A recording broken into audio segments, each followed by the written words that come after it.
It's a great pleasure for me to kick off this exciting day. Kick off because it's the World Cup final. It's an exciting day on community acupuncture. I feel both the multi-bed and the humanitarian acupuncture movements, which have got a lot in common, are among the most exciting current developments in acupuncture in the world today. At last year's one-day workshop conference, I described how much fun it was for me when I first went to China in 1981 to work in an open clinic. Up till then, I'd spent a couple of years in the kind of relatively isolating, rather intense one-to-one practice that most people conduct. And there's something really exhilarating about being in an open clinic with 2 doctors, a couple of nurses, several students, and often half a dozen patients. Although I pointed out then that patients' behaviour in multi-bed clinics in China is a little bit different, I think, than their behaviour here. So, for example, the interview of the doctor is conducted in front of everybody who's terribly curious. They will interject, they will lean over, tap the patient on the back and say, "Your hemorrhoids sound terrible." I had the same problem and the doctor's fixed me. You keep coming, he'll sort you out. So I felt that the atmosphere created in this clinic was very beneficial for patients as well as for practitioners. And I think anybody who already is working in a multi-bed clinic is familiar with these advantages that that setting offers.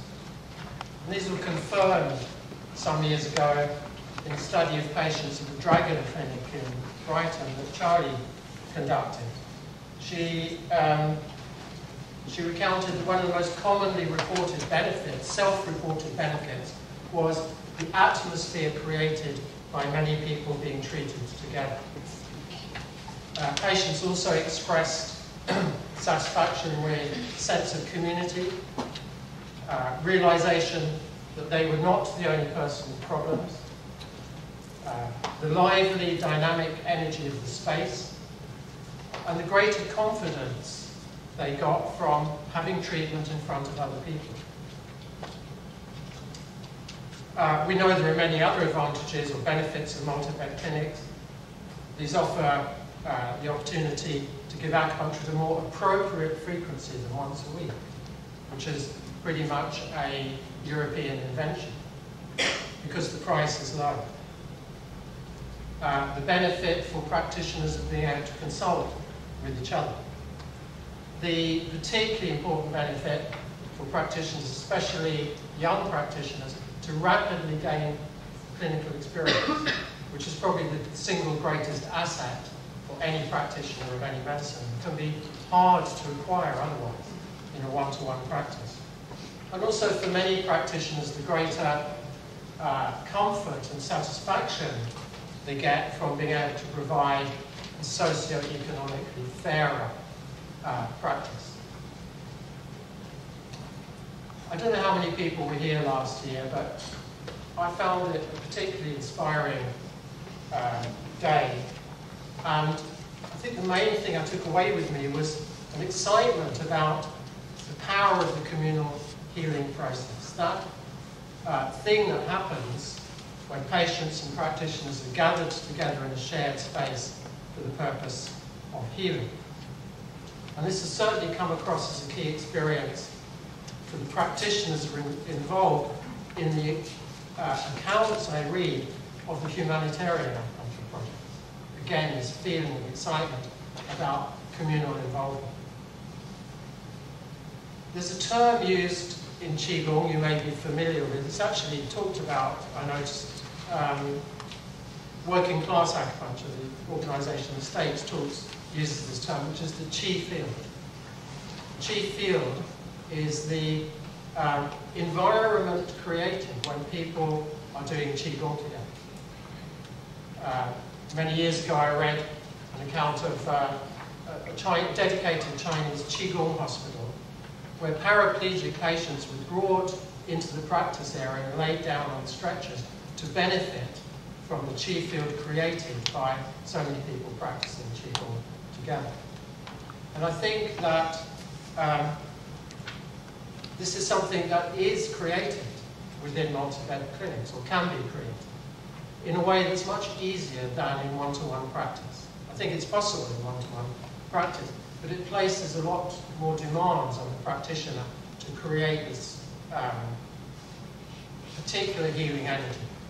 Whereas the wind is in your sails when you have a communal setting.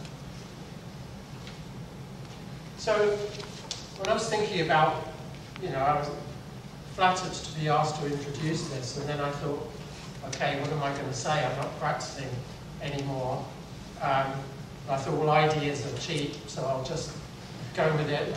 And, let my mind roam and imagine one way that multi-bed clinics could develop over the next 20 or 30 years.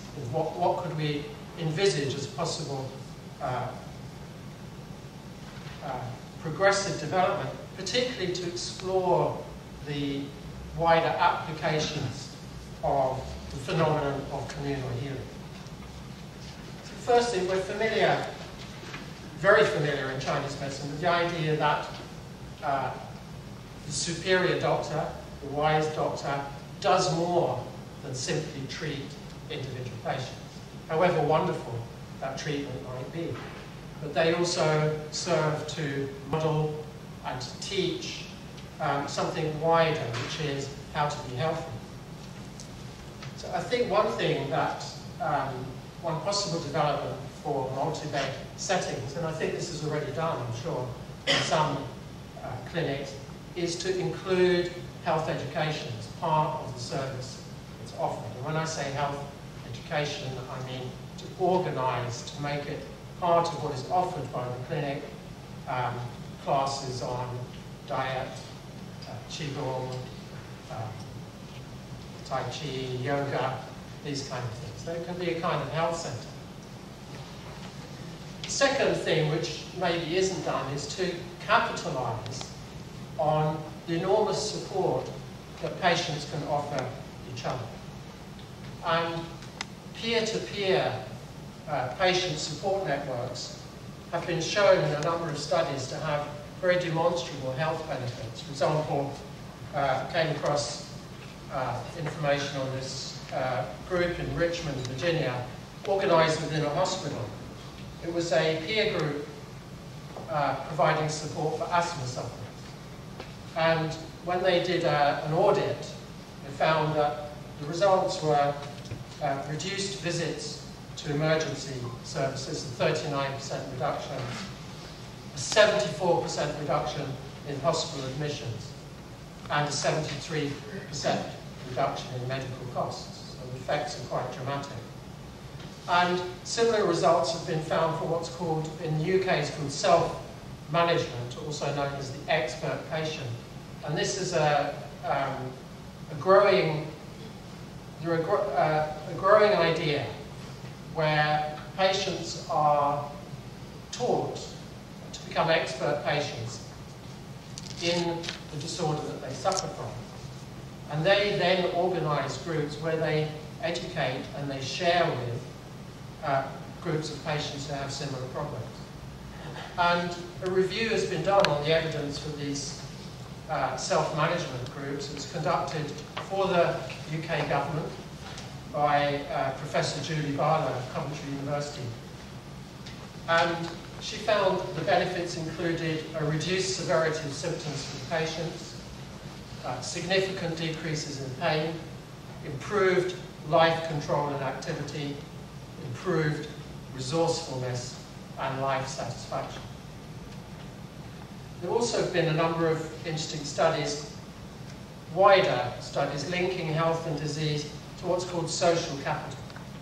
And this is, I think, by now pretty well-known observation that people who are socially disconnected are more likely to suffer from disease and die from all causes than similar individuals who have strong family, friend, and community network ties.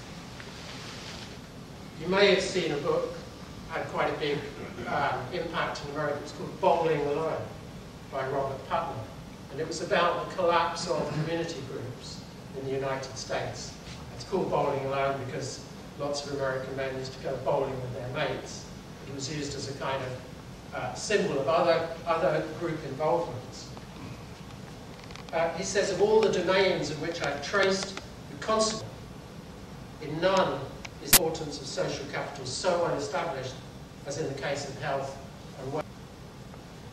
And so again, studies have been done on this and established or shown that a sense of community can have health benefits such as boosting the immune system, lowering blood pressure, and even guarding against premature aging. So in other words, the simple act of being involved in a community project is itself healing. So I repeat, I know it's easy to come up with ideas, especially when you don't have the responsibility of putting them into practice. But I do feel that this special quality that multi-bed clinics have, I apologise to the people who are more involved in humanitarian projects. I don't really have much experience of that. But I think some of the same things apply. I think this is unique. I can't really think of anywhere in the UK where medicine is being delivered in quite the same way as within a community-based multi-bed. So really, I've just indulged myself to think of ways that community involvement can be consciously developed. And every talk has to have an ending. It's always difficult to know what to say, so I thought I'd end with an African proverb. If you want to go fast, go alone. If you want to go far, go together. Thank you.